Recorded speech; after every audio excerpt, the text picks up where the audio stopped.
नमस्कार दोस्तों। 3 अप्रैल का करंट अफेयर हम देखते हैं जो कि एमसीक्यू के फॉर्म में यहाँ पे है। ठीक है, तो इसमें जो सबसे पहला करंट अफेयर है वो है अमेरिका द्वारा फिलीपींस को 5.58 अरब डॉलर के F-16 लड़ाकू विमान की बिक्री। ठीक है, तो ये न्यूज़ है यहाँ पे। आप ये देख रहे हैं जो F-16 वायुयान है तो उसकी खूबियाँ भी। स्पीड जो है ये 2414 किलोमीटर प्रति घंटा, इसकी रेंज कितनी 4220 किलोमीटर। एडवांस रडार सिस्टम है इसमें, एडवांस हथियार से लैस है, हवा में मार करने में सक्षम है और बाकी खराब मौसम में भी ये उड़ान भर सकता है। और ये कुछ सौदे के मुख्य विवरण हैं। तो मंजूरी की तिथि 1 अप्रैल 2025 को मिली है और मंजूरी देने वाला संगठन कौन है? अमेरिका का विदेश विभाग यानी यूएस स्टेट डिपार्टमेंट। कुल सौदे मूल्य की बात करें तो 5.58 अरब डॉलर का, और प्रस्तावित विमानों की संख्या कितनी है? वो है 20 F-16 लड़ाकू विमान, 16 जो है सिंगल सीटर F-16C ब्लॉक 70/72, और 4 जो है वो ट्विन सीटर F-16D ब्लॉक 70/72।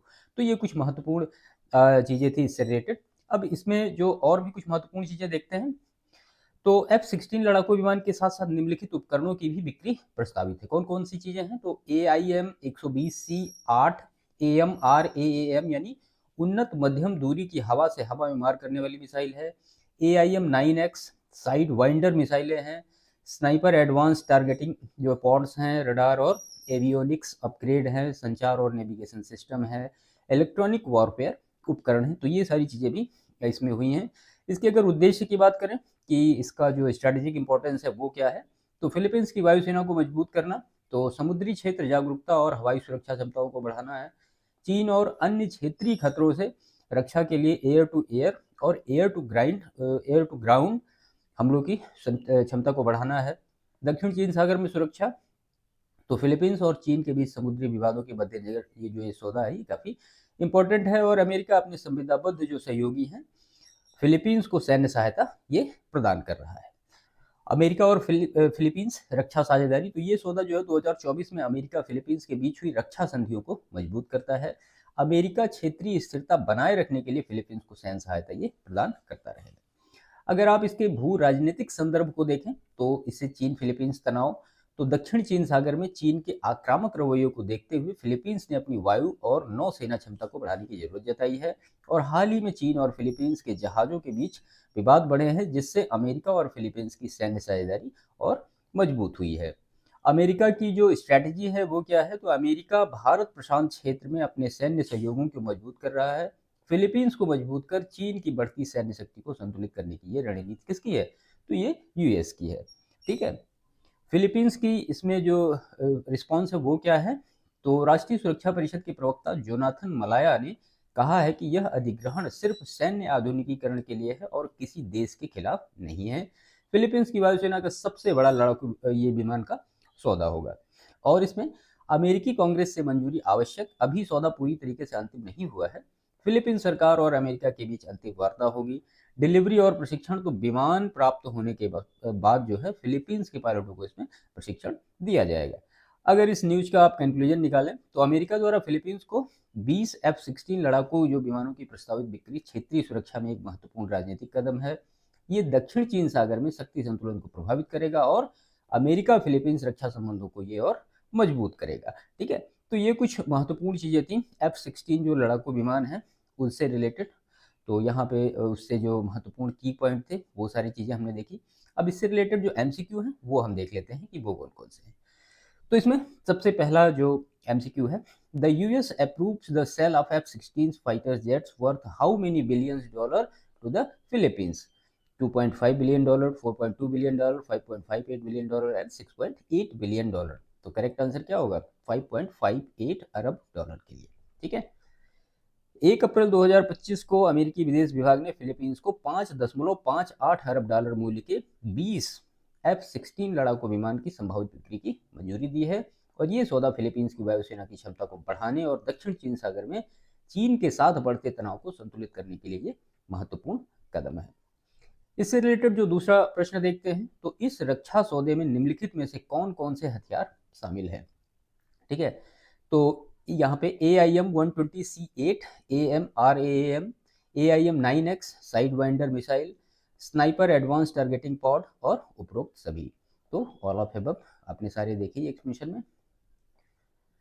तो इस रक्षा सौदे में F-16 लड़ाकू विमान के अलावा उन्नत हथियार उपकरण शामिल हैं, जैसे AIM-120C8, AMRAAM, इसको कहते हैं advance medium range air to air missile.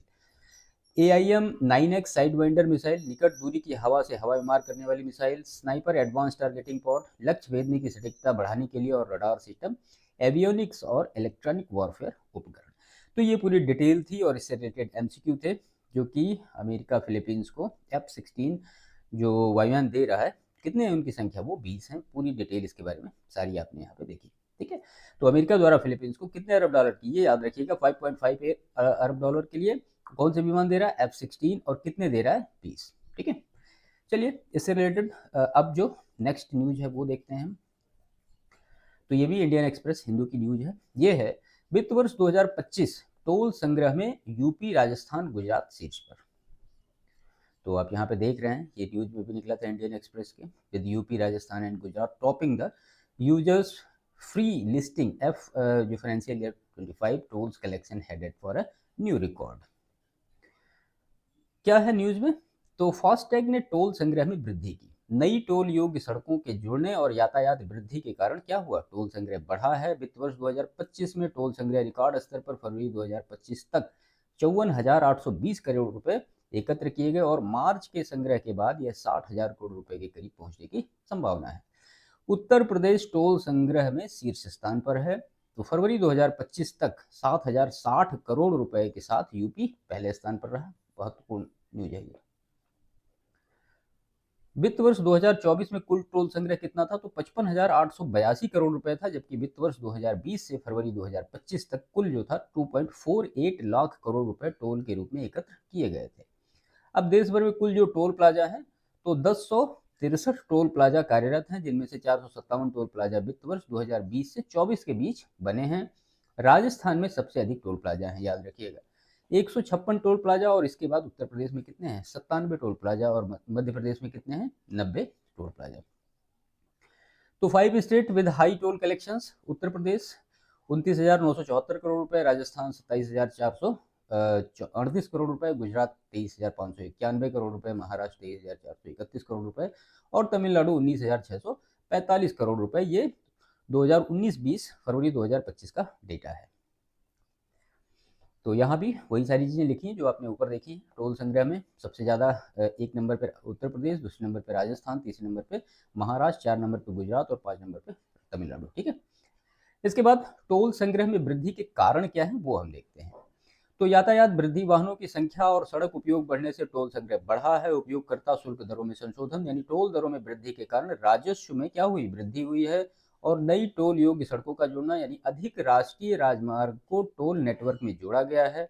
FASTag का उपयोग, यानी डिजिटल भुगतान से टोल संग्रह की दक्षता और पारदर्शिता, सारी चीजें बढ़ी हैं। तो ये कारण है। टोल प्लाजा की जो स्थिति है, यानी टोल प्लाजा की संख्या कितनी है, किस स्टेट में सबसे ज्यादा है, तो राजस्थान में 156, उत्तर प्रदेश में 197, मध्य प्रदेश में 90, महाराष्ट्र में 89, तमिलनाडु में 78, आंध्र प्रदेश में 72 और दिल्ली NCR में 60। तो यहाँ पे कलेक्शन के मामले में तो उत्तर प्रदेश टॉप पर है, लेकिन जो नंबर ऑफ टोल प्लाजा हैं उनके मामले में उत्तर प्रदेश दूसरे स्थान पर। दोनों चीजें बिल्कुल सेपरेट क्लियर रखिएगा। इसके बाद राष्ट्रीय राजमार्गों पर टोल दर निर्धारण के कारक क्या क्या हैं, तो सबसे पहली चीज जो लेन का कॉन्फ़िगरेशन है, 2 लेन, 4 लेन या अधिक लेन वाली सड़कें। उसके बाद राजमार्ग खंड की लंबाई, यानी जितनी लंबी सड़क उतना अधिक टोल। बाईपास, सुरंग संरचनाओं में अधिक निर्माण होने पर शुल्क बढ़ सकता है, और वाहन के प्रकार में कार है, बस है, ट्रक आदि के अनुसार अलग अलग शुल्क कलेक्ट किया जाता है। तो अब इससे रिलेटेड जो MCQ है वो देखते हैं। तो वित्त वर्ष 2025 में अब तक, यानी फरवरी 2025 तक भारत में कुल टोल संग्रह कितना हुआ है, ठीक है। हमने ऊपर भी देखा कितना है वो, 54,820 करोड़ रुपए, बिल्कुल फैक्ट डेटा है, इसको याद रखिएगा। फरवरी 2025 तक भारत में टोल संग्रह 54,820 करोड़ रुपए हो चुका है। यह आंकड़ा पिछले वित्त वर्ष के करीब है, और मार्च के संग्रह के बाद कुल राजस्व कितना, 60,000 करोड़ तक पहुंचने की आशंका है। तो ये 54,820। दूसरा जो इससे प्रश्न है कि वित्त वर्ष 2025 में सबसे अधिक टोल संग्रह करने वाला राज्य कौन है, तो जाहिर सी बात है उत्तर प्रदेश टॉप पर है, 1 नंबर पर उत्तर प्रदेश है ना। और अगर सबसे ज्यादा टोल संख्या वाली बात की जाएगी तो फिर राजस्थान 1 नंबर पे आ जाएगा, उत्तर प्रदेश यहाँ पे दूसरे नंबर पे आ जाएगा। तो यहाँ पे आंसर बी इसका करेक्ट होगा। तो उत्तर प्रदेश फरवरी 2025 तक 7,060 करोड़ टोल संग्रह के साथ शीर्ष पर रहा। इसके बाद राजस्थान 5,967 करोड़, उसके बाद महाराष्ट्र 5,115 करोड़ रुपए का स्थान रहा। सो ऑप्शन ए यहाँ पे करेक्ट होगा। ठीक है, इसके बाद जो नेक्स्ट न्यूज है वो देखते हैं, यानी आइसलैंड में ज्वालामुखी विस्फोट 2025 की। ठीक है, इसका जो मुख्य विवरण है वो देखते हैं पहले। तो विस्फोट कब हुआ? 2 अप्रैल 2025 को। और कहाँ पे हुआ? तो दक्षिण पश्चिमी आइसलैंड ग्रिंडाविक शहर के पास। कब हुआ? 9:45 पर सुबह। और इससे अगर अफेक्टेड एरिया देखें तो ग्रेडाविक शहर और आसपास के इलाके। इम्पैक्ट इसका, लावा और धुआं हवा में फैला, नागरिकों और पर्यटकों को सुरक्षित स्थानों पर ले जाया गया। ठीक है, कुछ पर्टिकुलर इवेंट देखते हैं। तो विस्फोट की शुरुआत ज्वालामुखी स्थानीय समय अनुसार 9:45 पर यह फटा। ग्रेडाविक शहर में आपातकालीन सायरन बजाए गए और उसके बाद वेब कैंप में पिघली हुई चट्टानें और लावा बहते हुए दिखाई गए। इसका प्रभाव, तो पर्यटकों और स्थानीय निवासियों को सुरक्षित स्थानों पर ले जाया गया। हवाई यात्रा सामान्य रही, लेकिन क्षेत्र में सुरक्षा उपाय बढ़ा दिए गए। वर्तमान स्थिति की बात करें तो आइसलैंड के मौसम विभाग के अनुसार दोपहर तक ज्वालामुखी की सक्रियता कम हो गई थी। हालांकि ज्वालामुखी अभी भी सक्रिय और स्थिति पर नजर रखी जा रही है। आइसलैंड और ज्वालामुखी गतिविधियों में, तो आइसलैंड को आग और बर्फ की भूमि कहा जाता है। ठीक है, क्योंकि यहाँ ग्लेशियर और ज्वालामुखी दोनों हैं। 2021 से अब तक 11 ज्वालामुखी विस्फोट हो चुके हैं, खासकर रेक्जाविक के दक्षिण में। रेक्जाविक किसकी राजधानी है? आप हमें कमेंट करिएगा। लगभग 800 वर्षों के बाद कई निष्क्रिय भूवैज्ञानिक प्रणालियां फिर से सक्रिय इसमें हो गई हैं। अब सेफ्टी और रेस्क्यू जो एफर्ट्स हैं वो क्या क्या है? तो आपातकालीन सेवाएं तैनात की गई, निवासियों और पर्यटकों को जल्दी से सुरक्षित स्थानों पर ले जाया गया। हवाई यातायात सामान्य, यानी विस्फोट के बावजूद कोई बड़ी रुकावट नहीं आई। और इसमें साइंस और मॉनिटरिंग में आइसलैंड का मौसम जो विभाग है उसकी स्थिति पर लगातार नजर रख रहा है। अब इससे रिलेटेड जो कुछ महत्वपूर्ण एमसीक्यू हैं वो देख लेते हैं। तो आइसलैंड में हाल ही में किस शहर के पास ज्वालामुखी विस्फोट हुआ? रेक्जाविक, ग्रिंडाविक, अकुरेरी और सेल्फास। तो यहाँ पे ग्रिंडाविक है ना। आइसलैंड की राजधानी है रेक्जाविक। 2 अप्रैल 2025 को दक्षिण पश्चिमी आइसलैंड के ग्रेडाविक शहर के पास ज्वालामुखी विस्फोट हुआ। यह क्षेत्र पहले भी ज्वालामुखी गतिविधियों से प्रभावित रहा और विस्फोट के कारण निवासियों और पर्यटकों को कहां पे सुरक्षित स्थान पर ले जाया गया? ऑप्शन बी करेक्ट होगा। क्वेश्चन नंबर 2 है इससे रिलेटेड। तो ज्वालामुखी विस्फोट किस समय हुआ? सुबह 6:30 पे, दोपहर 12:15 सुबह 9:45 और शाम 7 बजे। तो 9:45 AM पर हुआ। तो आइसलैंड में ज्वालामुखी विस्फोट स्थानीय समय अनुसार सुबह 9:45 पर हुआ। इसके बाद ग्रेडाविक शहर में आपातकालीन सायरन बजाया गया और निवासियों को तुरंत सुरक्षित स्थान पर पहुंचाया गया। ठीक है, सो ऑप्शन सी करेक्ट होगा। इससे रिलेटेड क्वेश्चन नंबर 3 है। तो ज्वालामुखी विस्फोट के कारण हवाई यात्रा पर क्या प्रभाव पड़ा? हवाई यात्रा क्या रही? सामान्य रही, हमने ऊपर एक्सप्रेशन में भी देखा। तो हालांकि ज्वालामुखी विस्फोट से लावा धुआं हवा में फैला, लेकिन हवाई यात्रा सामान्य रही और यह आइसलैंड की अच्छी आपातकालीन तैयारी और अनुकूल परिस्थितियों के कारण संभव हो चुका है। ठीक है, ये 3 अप्रैल का पूरा करंट अफेयर था। इसमें 3 घटनाएं हमने ली और 3 घटनाओं से रिलेटेड जो प्रमुख एमसीक्यू बन सकते हैं वो सारे हमने लिए। तो ये महत्वपूर्ण चीजें थी। ठीक है, सेशन समाप्त करते हैं। वीडियो को लाइक करिएगा, दूसरों को शेयर जरूर करिएगा और चैनल पर नए हैं तो सब्सक्राइब भी करिएगा।